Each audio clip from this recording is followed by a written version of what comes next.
Hamilton has won 6 world titles with Mercedes, so why is he hanging them out to dry like this? Hey guys, and welcome back to another video. Today we are going to be discussing why Hamilton hasn't signed his contract with Mercedes yet. So there's a number of reasons that he hasn't, but before we get into this video, I just want to say that if you enjoy it, leave a like, and if you enjoy this type of content, consider subscribing. But without further ado, let's just get straight into the video.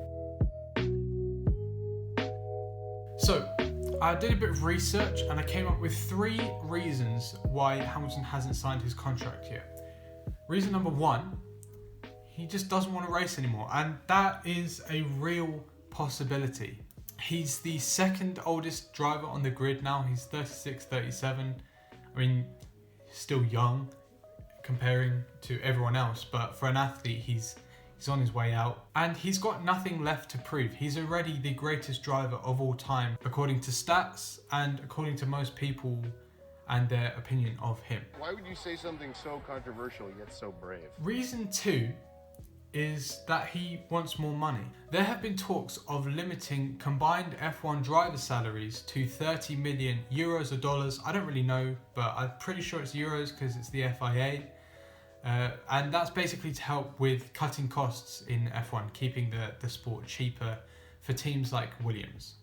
And Hamilton's contract alone is $54 million, and that would mean that he's losing a large chunk of his salary. Bottas is already signed as well. I believe it's somewhere in the region of $8 million or something like that. But just assuming that all currencies are the same, that would mean that the most that Hamilton can get is $22 million, and obviously that's less than half of what he was getting last year. If he's going to win 8 championships, what possible reason is there for them to pay him less? We don't really know, but that's one factor that could do it, and that could be one reason why Hamilton's holding up discussions. The final reason then is that he wants more power over choosing his teammates. So if I can, just cast your eyes back to the Sakir Grand Prix in 2020. And that was a race where Grosjean had his massive crash, Perez ended up winning, Hamilton got COVID, and Russell was his replacement. Russell was on the verge of winning when Mercedes screwed up with the late pit stop call under a safety car. Ironically, it was Russell's Williams car that caused this safety car, but that was the reason that he didn't win that, and also he got punctured after. But it was just really just a series of unfortunate events for Russell. Now, what was so special about that race was the fact that Russell had dominated over Bottas in his first race weekend with the team, and Hamilton kind of liked seeing that while he was isolating at home ill with COVID-19. So now he wants to be able to choose his teammate, i.e. stop Mercedes from replacing Bottas with Russell, which they already tried to do last year, but Williams said no, and make sure that his title challenges aren't threatened by anyone else. So realistically then, what is going to happen? Well, Hamilton will sign, they'll win both championships, Mercedes and Hamilton, all be dandy, and Hamilton might retire after 8 championships, we don't know.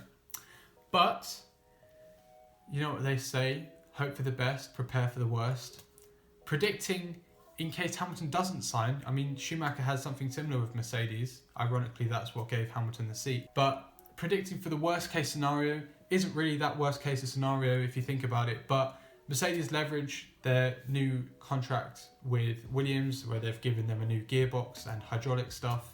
And so they leveraged that to sign Russell from Williams to come to Mercedes to replace Hamilton. And that would be sick, and I would love to see that. It would be so dramatic, and I think Russell would absolutely smash it. And I think it would be good for Mercedes to see actually Bottas isn't really performing, and then just jump Lando Norris in that car, please. Thank you. But anyway, that is it for today's video, and yeah, thank you very much for watching. If you enjoyed it, leave a like and consider subscribing if you enjoy this type of content. But that's it for today's video, and I just want to say thank you very much for watching. I'm pretty sure I've said it like 4 times now already, but we move. I'll see you all time.